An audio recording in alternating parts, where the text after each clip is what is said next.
Hello, few people that I have on my subscriptions list. Before I get into this video, um, I did this for a few months now. Hardly got any viewers. Kind of figured. I've been failing at everything in life anyway. I've been sharing these videos to no avail. It's like basically falling on deaf ears or trying with no results, just like my personal life pretty much and everything.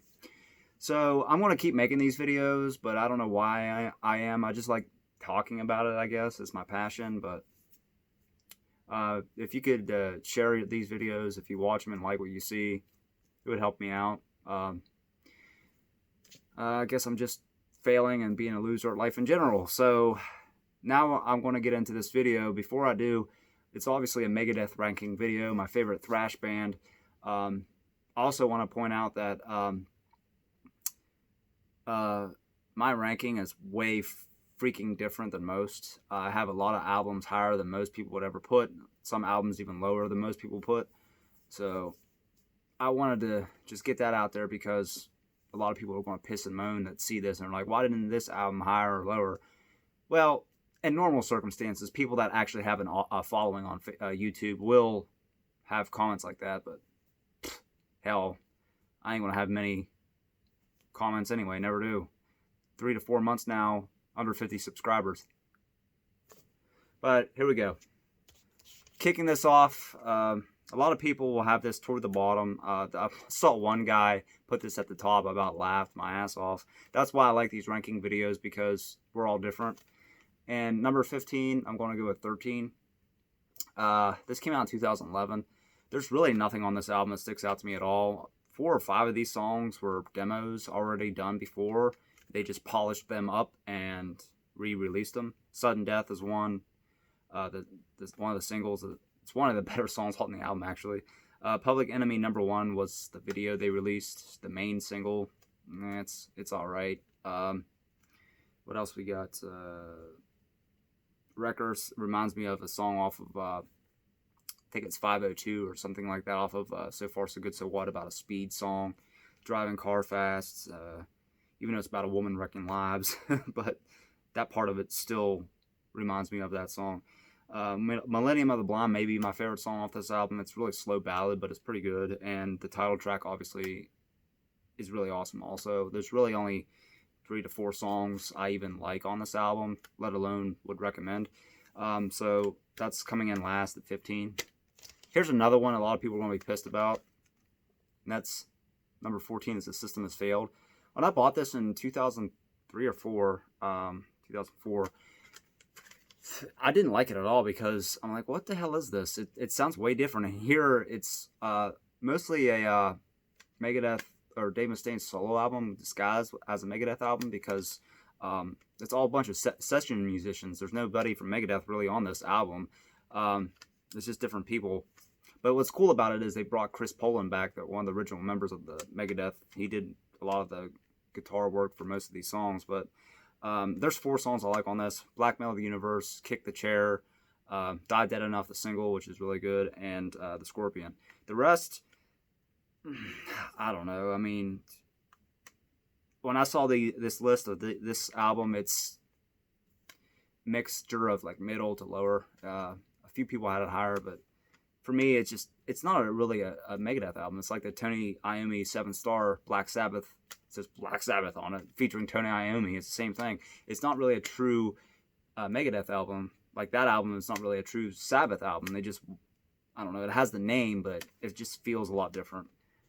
Coming in at 13 is everybody's, one of 2 of everybody's most hated albums, and that's Super Clouder. I don't mind this album at all, really. It's not great, but Kingmaker, the opening track's awesome. Super Clouder, everybody says it's cheesy and like pop rock, but I like it. I don't know, I always have. Burn is one of the worst fucking songs you'll ever find, Megadeth. Off the Edge, a lot of people don't like, but I kind of dig it. Dance in the Rain's okay, featuring David Draymond of Disturbed. The Cold Sweat cover is awesome. It's one of the best covers they did, because they did like These Boots on the original album, and you know, I Ain't Superstitious, and earlier in their career they did a lot of covers, but this is the best cover I think they've ever done. A House Divided, I think, is a good song, even though it's a bonus track. It's pretty damn good. It should have been on the album. But overall, it's a decent album. It's not great. That's Super Collider. Damn glare on this fucking light. Coming in at 12 is going to also piss a lot of people off is the debut, Killing Is My Business and Business Is Good. I've never liked this album too much. I know a lot of people love the raw metal sound, like raw sounds. I'm always, growing up at like late 80s hard rock metalhead, I love clean productions, even when it comes to metal. Whether it's pop, rock, metal, doesn't matter. I love clean productions. So a lot of people will have this higher because it's, the production's so grainy, like it's not clean. But reality is the songs aren't really that good. I mean, to me, they don't play hardly any of these in concert anymore. I think the best one off here is Looking Down the Cross. It's a pretty damn good song. Mechanics, which everybody knows from this album, is probably my other favorite song on this album. And that's about it, really. This is the reissue, by the way. It came out a few years ago. Surprisingly, I don't have any of the vinyls. Or they're none of them are original pressings. So Rattlehead's okay, but overall, there's these boots, like I just mentioned. It's not really a good album. A lot of people have it in their top 10. I don't know. Like I said, my ranking is a little controversial. Coming in at 11, I'm going to go with Cryptic Writings. There's two different covers of this. The other one has like a black background, and this is a promo copy. And this is a tale of two sides, basically, if you're talking like a record or cassette. The first three songs were awesome. Trust, the main single. Almost Honest, another single. Use the Man, great song. But it just like falls off the second half. She Wolf is the one they always play in concert still, and it's always on all their greatest hits. It's a pretty good song. Secret Place is a great song. So I'd say 5 songs maybe I like on it. How Cool Will Travel, or Half Cool Will Travel, is pretty good because, I don't know, I like traveling. So 5 to 6 songs of the 12 on here, I think. Yeah, about half the songs I like, so it's not a great album, but it's not bad. And this was the last of the classic era with Dave, Marty Freeman, and Nick Menza on drums, because Nick would leave after this album. Coming in next at 10, I'm going to go with So Far So Good So What, and this is the only copy I have. This album is sandwiched in between two of their most famous albums, and it's definitely not as good as those other two, in my opinion. The drummer, Chuck Baylor, his only appearance was on this album, and Jeff Young, the guitarist, was only on this album because Gunnar Hansen got fired, and so did Chris Poland. And it's just the reason why I have this so high on number 10 is not really high, but better than the other ones I just named, is because In My Darkest Hour, it was written about Cliff Burton's passing, and Dave Mustaine was in Megadeth, so he was good friends with Cliff. And it's a hell of a song. It's one of the best Megadeth songs, so just for that reason alone, I would put it that high. I mean, there's another cover, Anarchy in the UK. Mary Jane, that's a pretty good song. 502, as I mentioned, that's another song like the one I just mentioned about driving the car fast. And Hook and Mouth, I like, the closer. But there's, other than In My Darkest Hour, there's really no like must-have song off this album, but it's a lot of times forgotten between Peace Sells and Rest in Peace, but overall it's still decent. I would recommend it if you're a big Megadeth fan. Coming in at 9, which nobody has this high, it's Risk. Everybody hates this album, and like I said, growing up a late 80s hard rock hair metal person, I tend to I love thrash, and I love some power metal. I love the other types of metal and hard rock, but hard rock I gravitate towards more than anything. So that's why I kind of like this album more than most people. Yeah, maybe a not a typical Megadeth album, but it's not bad. It's not Saint Anger, for Christ's sakes. That was terrible. Prince of Darkness, I think, is one of the most underrated Megadeth songs ever. I think it's really good. Crush 'Em, a lot of people don't like. It's cheesy, but I like it. I love hockey. It's one of my passions, and it's supposedly Dave Mustaine wrote the song about hockey. Breadline's okay. Wonderlust is pretty different. Has like a Western metal sound, hard rock flavor to it. A lot of people don't like Ecstasy, but I like Ecstasy a lot. Overall, I mean, there's nothing that really stands out into the casual fan, but if you really give us a listen as a hard rock album and not like a Megadeth album, it's actually pretty good. This is also a promo copy. I got this off eBay. Um, I like the other cover better, the remaster cover with the cat looking through the mouse hole, but I like what Rob Halford said on this metal show when somebody asked him about Megadeth versus Metallica. He said he didn't want to answer that question, but he said Megadeth for consistency, and that's true because aside from this album, really, they've been consistent pretty much except for all the damn members.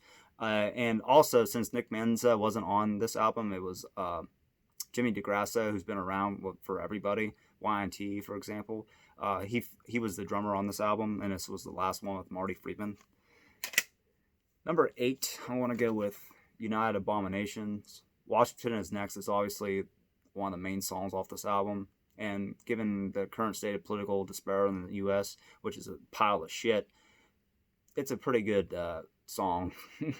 And for today, Sleepwalker is a great song.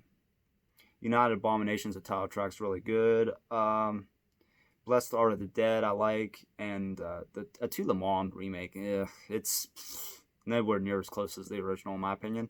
Burnt Ice, the closer, is really good, talking about, doing drugs. It's a really good song. So overall, it's one of my favorite newer Megadeth albums, but not as, strong. A lot of people have this up a lot higher than this, but like I said, my ranking is pretty different than most. So coming in at 7, which nobody has this high ever, I'm going to go with World Needs a Hero. A lot of people hate this album, and I don't know why. Aside from like maybe the most famous lineup of Megadeth, with Friedman and Nick Menza, this might be the best. They have Al Pitrelli, he's been with Asia, he's been with Vertex, which is terrible, with the Stephen Pearcy side project band. He's now in the Trans-Siberian Orchestra, I think, or maybe not. Maybe Sabotage. Well, yeah, that's Sabotage Trans-Siberian Orchestra, same damn band pretty much now. I mean, he's really damn good, and then it's also the only album with him, and the second and last album with Jimmy on drums.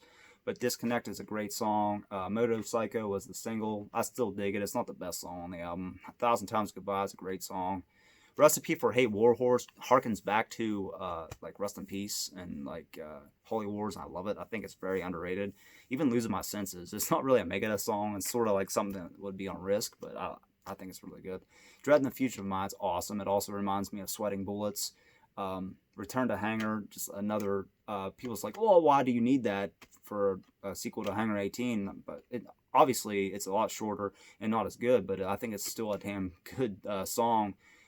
And When sounds like, Am I Evil by Diamond Head, pretty much musically and word for word, almost everything. So I'm not a Diamond Head fan, and I think that's their best song, obviously, but I still think it's a good track here, even though it's kind of a ripoff.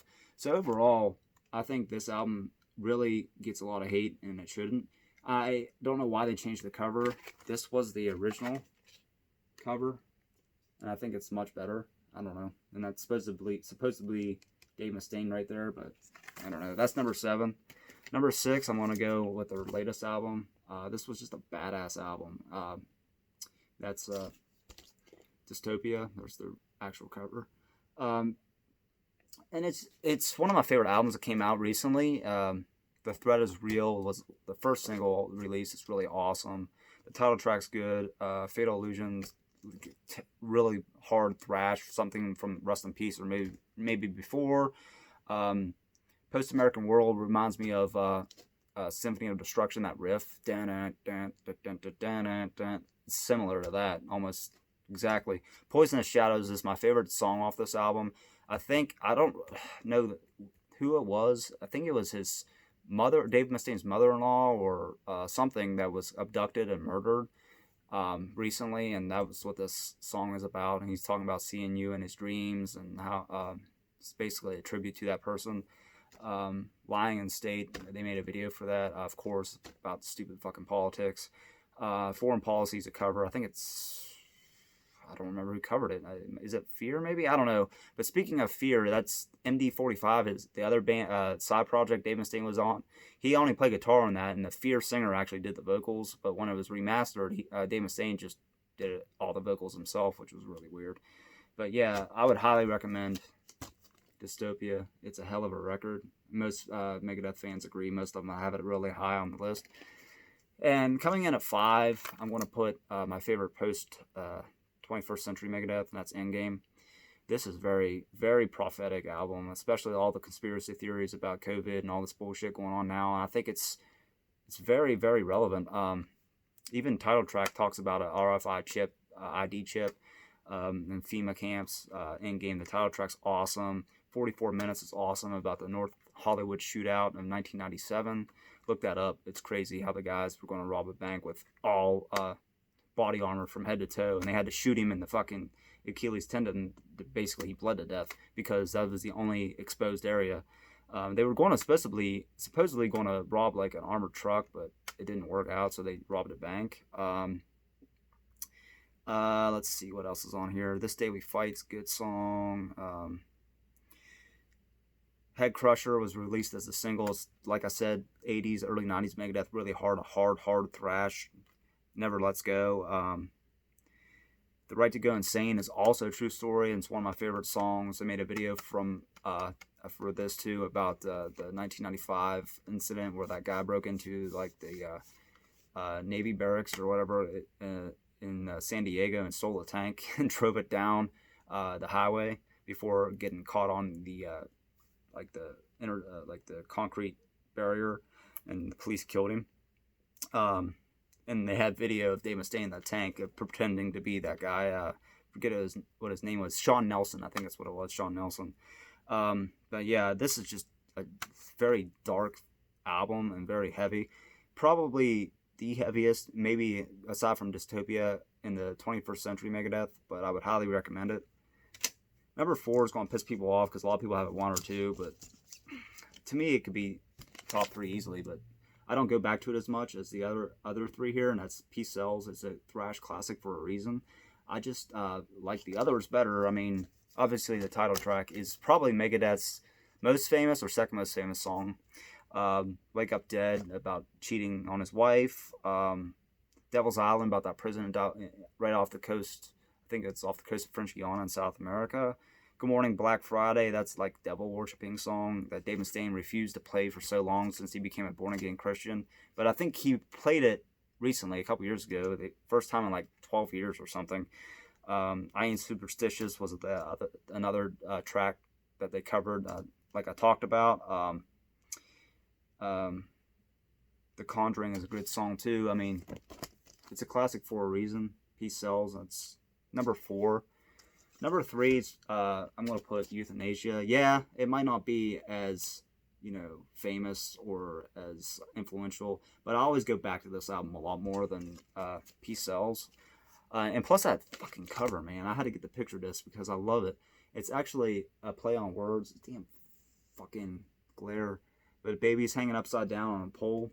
Basically how the children of the time, which is me now because I was a child when this came out, are being screwed by society, how they're being brainwashed, and they don't really stand a chance. We're killing them before they can learn anything. The euthanasia, it's a play on words, and I'm not a big fan of kids or babies in general. Can't stand them.